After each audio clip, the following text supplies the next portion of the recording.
A set is an unordered collection of items. That means within the items, within the members of the set, there is no ordering. The elements, the items can be in any order.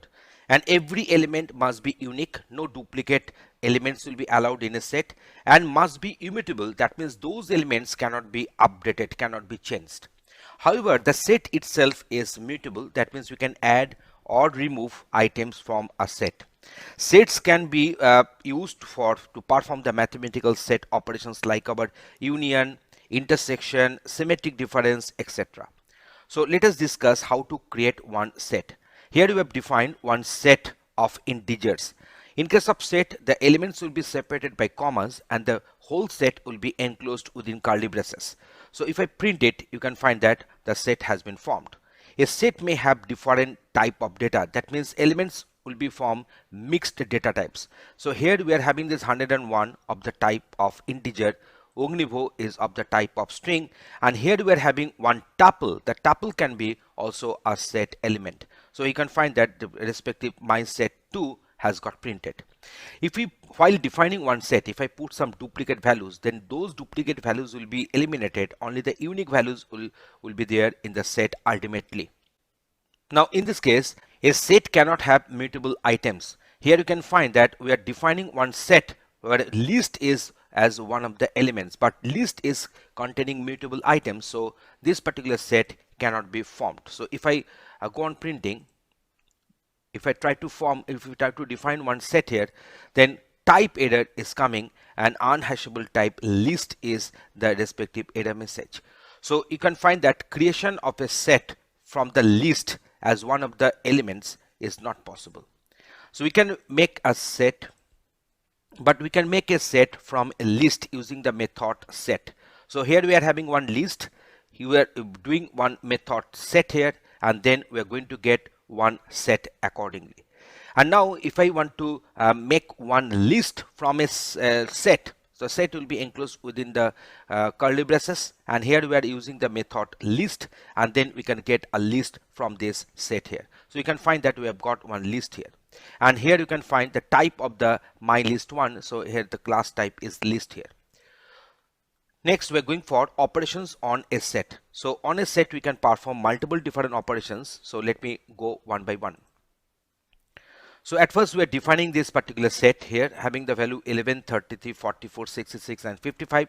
You can see this set of values are there, might be in the different order.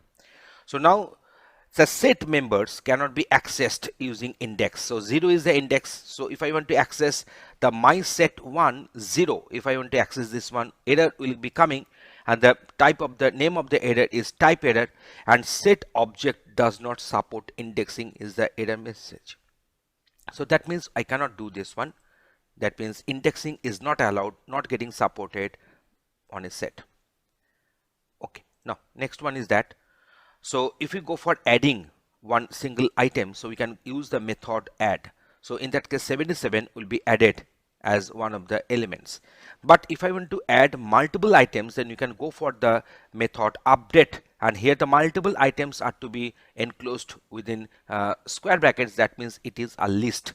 So list of items can be passed as input argument to the method, that is our update. In that case, you can find that 88, 99, and 22, these three values have got added to the set. Now you see, we can go for the update. In that case of update, we can add a list, we can add a set. So here you see 103, 104, 105, they are nothing but a set, and 100 and 102, they are nothing but a list. So looking at the brackets enclosed, you can easily find, and then you can find that this particular my set 1 is having those values included and added. Now we are going for the remove and discard. So you can find that in case of remove and discard, so initialize my set. So at first my set 1 has got this set of values, and we have printed that one. Now we are going for the discard 4. That means discard an element which is not present, but you can find that no error is coming, no error message is coming, because the discard will handle that error near situation. So my set 1, if I go for my set 1 printing, then I'm getting the same set of items. But if you use the instead of using the method discard, if you use the method remove, and if you pass an element which is not there in the set, you will be getting one error. So I'm just going to show you that one.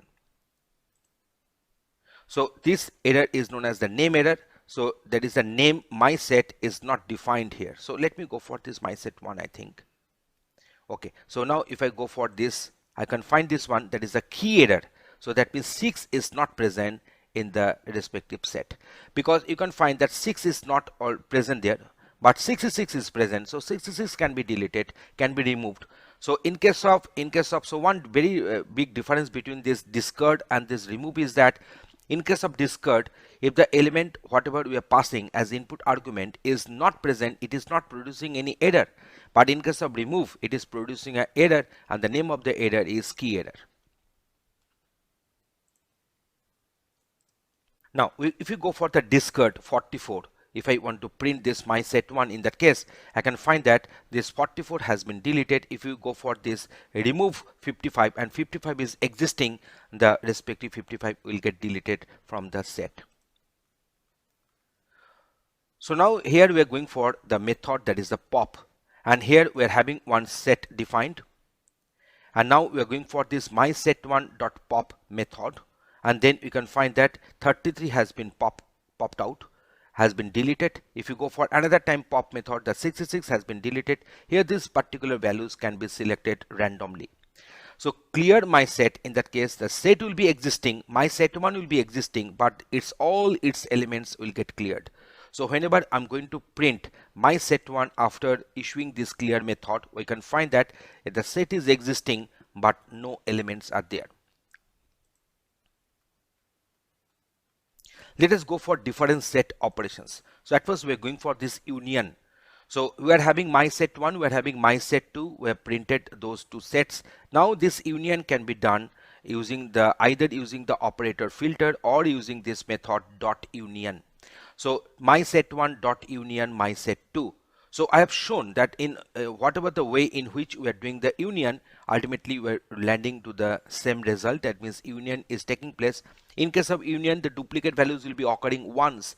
So 4 and 5, they are the duplicate values between these two sets, my set 1 and my set 2.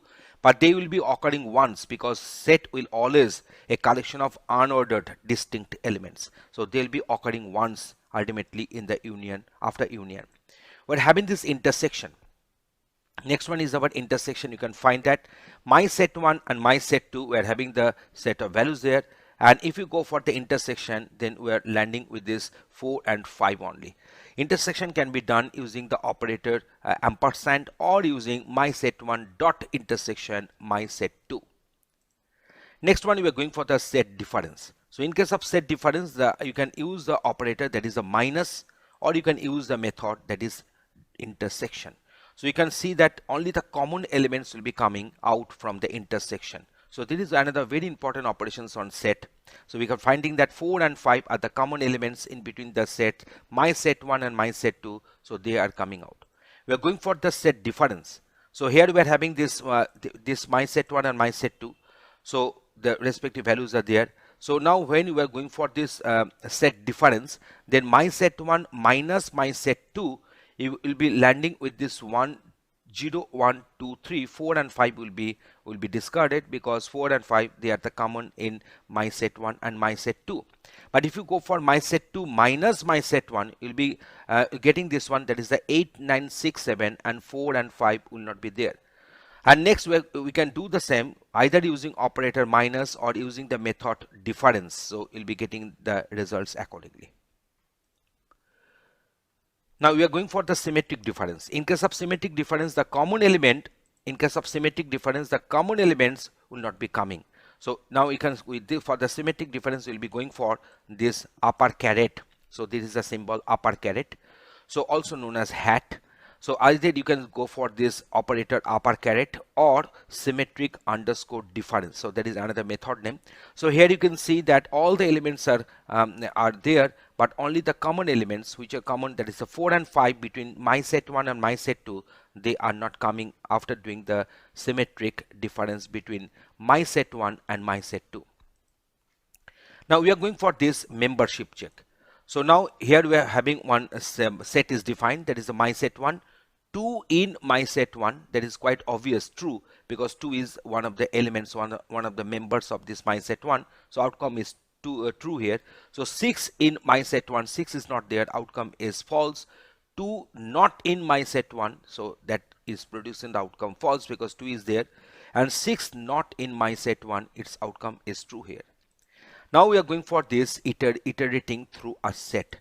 So for letter in set welcome, print letter. So in this way you can find that for each and every iteration we are picking up one of the characters from the string welcome, and that is getting printed. Now we are having some inbuilt functions with the set. So they are nothing but len, max, min, shorted.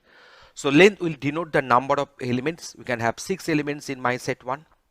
So length is printing, len is printing 6 here, max is printing the maximum element, here it is 5, min is printing the minimum element of the set members, it is printing 0, and the shorted my set 1 will print the set in the shorted form, and outcome is of the type of list. We're having this frozen set. So Python frozen set is a new class that has the characteristic of a set, but its elements cannot be changed once assigned. So while tuples are immutable lists and frozen sets are immutable sets here. So we cannot do any kind of update and change on this frozen set. So we know that tuples are the immutable lists and frozen sets are immutable sets here. So here we have defined two frozen sets, that is a my set 1 and my set 2. We have defined them, and then we're going to print them. So the values have got printed. You can find that when I'm printing this my set 1, it is getting printed as frozen set. And here we are having the first brackets, then within that we are having this curly braces, that is a set is there. And then we're going for this difference. So dot difference, my set 1 dot difference my set 2. We can get this 1 and 2 because 1 and 2 will be the elements which will be there as the outcome. 3 and 4 will be deleted because 3 and 4 are the common elements between this my set 1 and my set 2. We can go for the union, we're getting this outcome like this. We're going for the intersection, only the common elements are coming out, so 3 and 4. We can go for the symmetric difference, only 3 and 4 will get discarded and rest elements will be there in the frozen set. But if I want to do some addition, if I do addition of a new element, so in that case, in case of frozen set, it will produce error, and this error is known as the attribute error. Frozen set object has no attribute add. So that's why this is the respective error we are facing, because a frozen set is nothing but a mutable version of a set here. So in our discussion, we have gone through different operations on sets. We have shown what are the different inbuilt functions, how to define a set, what can be done, what cannot be done, and we have discussed everything with some examples here. Thanks for watching this video.